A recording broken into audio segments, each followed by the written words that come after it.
E aí pessoal, eu sou o Oliver Alves, dono do canal Dandy Afortunado. Tô aqui com vocês sempre para falar de filosofia e hoje a gente vai falar sobre o que é basicamente a filosofia. Filosofia eu tenho certeza que você já deve ter ouvido, né, algum workshop gratuito da faculdade ou naquela roda de amigos cabulosa que todo mundo tem. Mas ela vai muito além de uma questão social, como muitos pensam, sabe? Ela não é algo que está restringida só a certo grupo de acadêmicos, só os intelectuais. Não, a filosofia é algo cotidiano, é algo comum que todo mundo faz. Por exemplo, você se depara com filosofia a cada conceito, a cada palavra simbólica que sai da sua boca. Por exemplo, você está conversando numa roda de amigos, de familiares e fala: Nossa, eu queria ter aquele carro para ser feliz. Mas o que é ser feliz?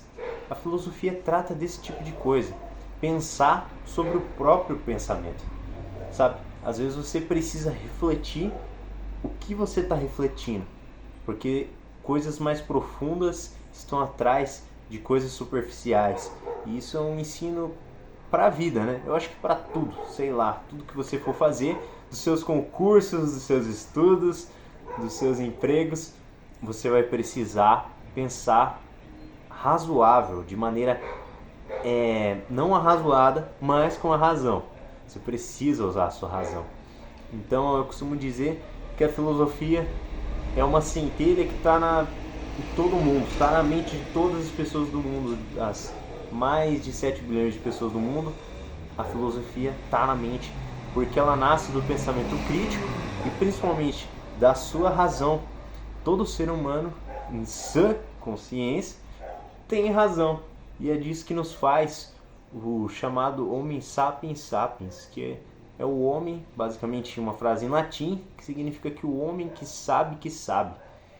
Então nós somos os animais políticos, cívicos, racionais que podem perceber a razão no mundo, podem perceber o motivo no mundo. Somos os únicos animais que podemos nos reconhecer em várias modelagens diferentes. Nos reconhecemos na arte, nos reconhecemos na arquitetura e por aí vai. Duas coisas do mundo te fazem principalmente filosofar. Para iniciar, é o espanto e a admiração. Isso você pode encontrar no espetáculo de circo, por exemplo. Você chega lá, a contorcionista está fazendo coisas doidas que você nunca achou que alguém podia fazer na vida, mas ela está fazendo e te impressionou, ela te admirou. Isso vai incitar uma curiosidade em você, vai incitar busca.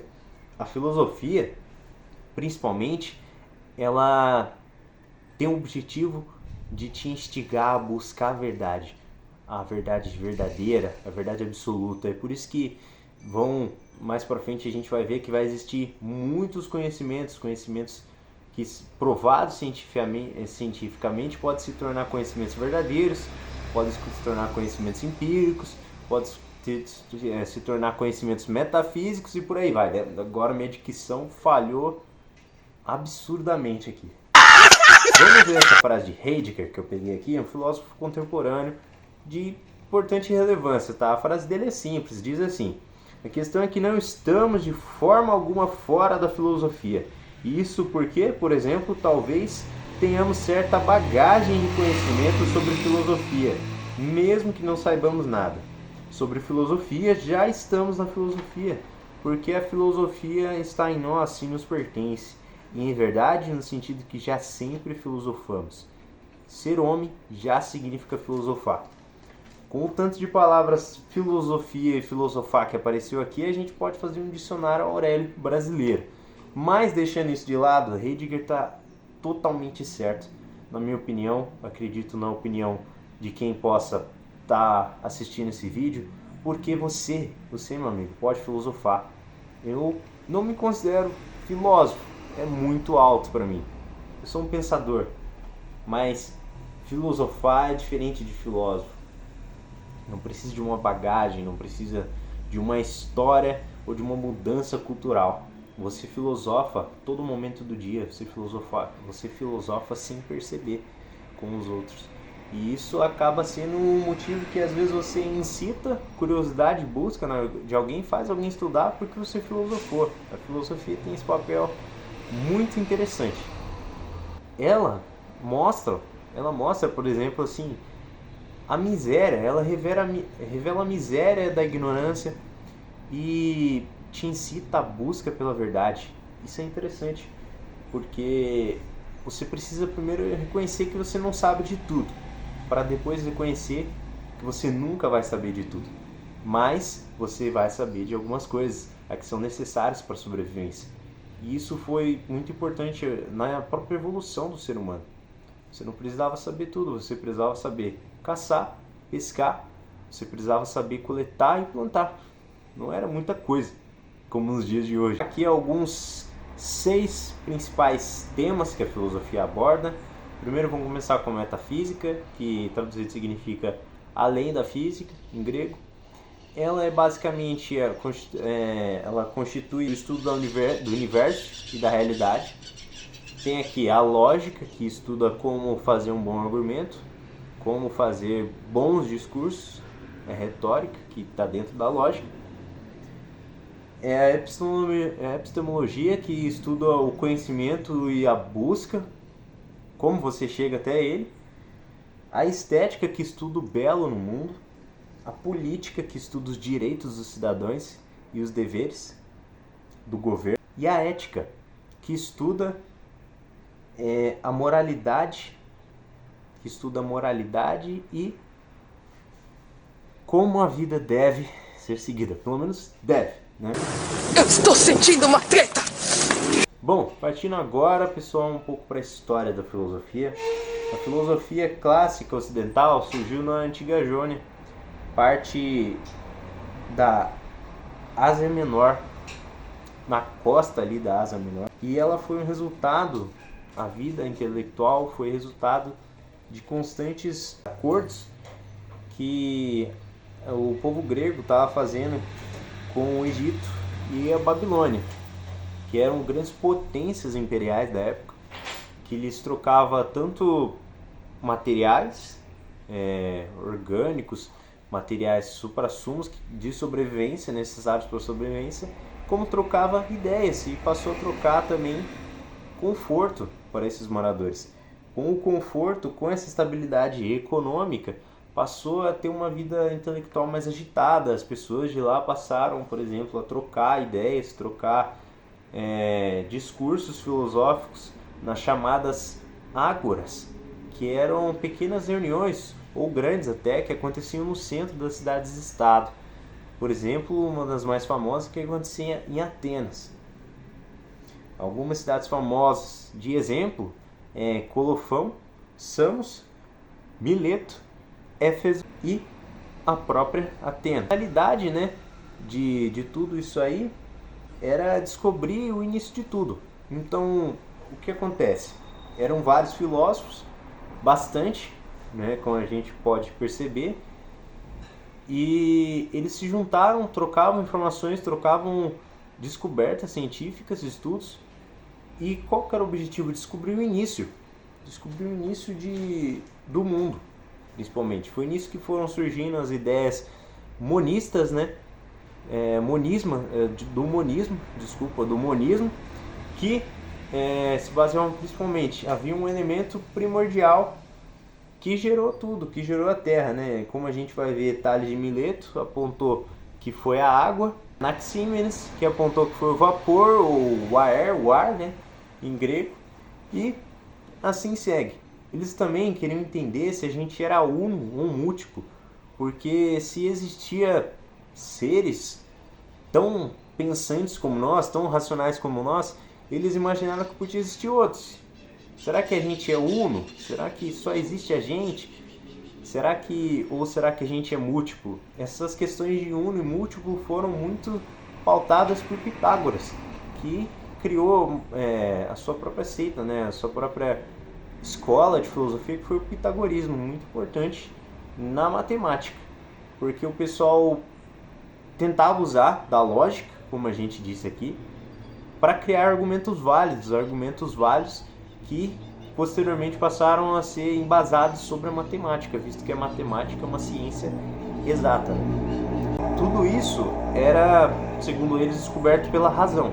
Como eu disse, a razão pode-se dizer que é a palavra principal desse vídeo. Você pode esquecer tudo, mas não esqueça, você tem razão. Que eles chamavam de logos. Que logos, no sentido atual da palavra, ela tem uma diversidade gigantesca de significados, mas naquele sentido era a razão, o motor que movia o pensamento consciente, crítico e imparcial da ciência, que estava ali nos seus primeiros passinhos de bebê, engatinhando para a vida adulta.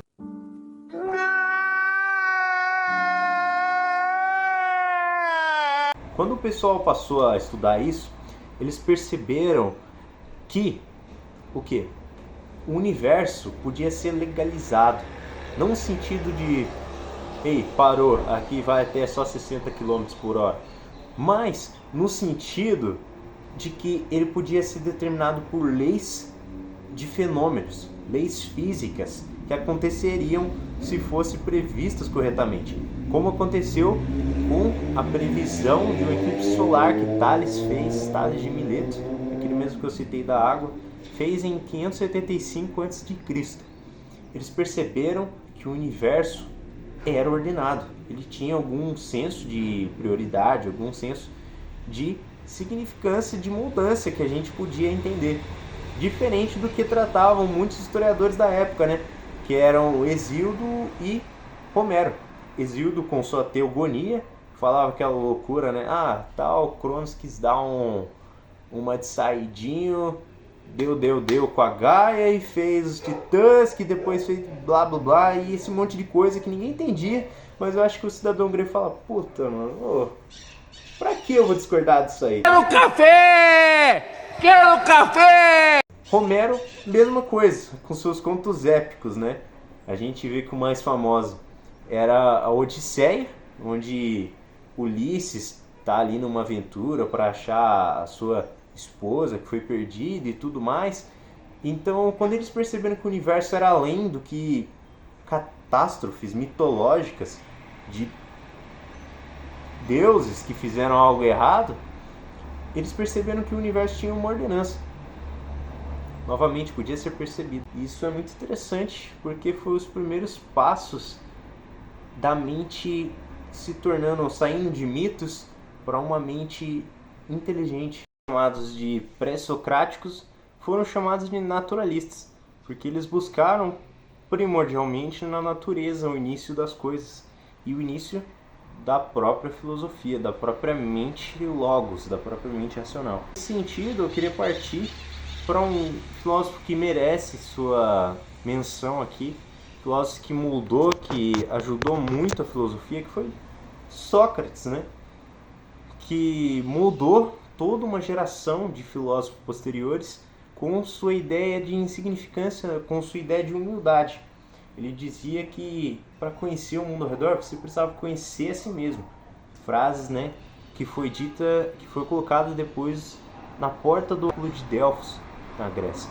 Então, a tamanha importância que tinha, porque você precisava primeiro se conhecer para conhecer o mundo exterior.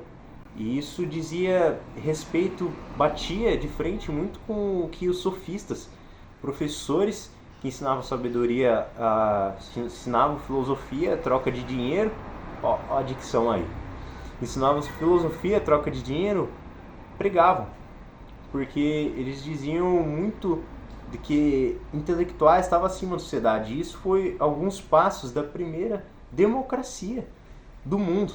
Porque a razão, se a razão está em todos e todos têm a razão, todos deveriam ser tratados iguais perante a lei. E todos deveriam ter o direito de falar, de discutir e de acordar, de chegar a um acordo. Então Sócrates mudou muito dessa nossa perspectiva. E ele ainda continua muito interessante, muito plausível para os dias de hoje. Então eu recomendo que você leia um livro, não por ele, porque boa parte dos livros não existem mais, mas leia, por exemplo, A Defesa de Sócrates, foi escrito por seu aluno Platão. Muito interessante, né? Porque Sócrates morreu ali com 70 anos de idade, condenado à morte, porque estava, abre aspas, influenciando de maneira má os jovens da atualidade, ou seja, propagando protagonismo juvenil, que é diferente do que o povo grego queria, né? Que seria obediência sem racionalidade. E isso foi no ano de 470 a.C., tá? Faz muito tempo. Então é isso, pessoal, esse foi o vídeo de hoje. Esse vai ser o meu primeiro vídeo, mas eu tô com gás, creio que esse canal pode te ajudar a encontrar assuntos de filosofia. E sem mais delongas, eu quero te pedir, se você gostou do vídeo, deixa aquele joinha, envia para aquele amigo que você acha que precisa saber dessas coisas.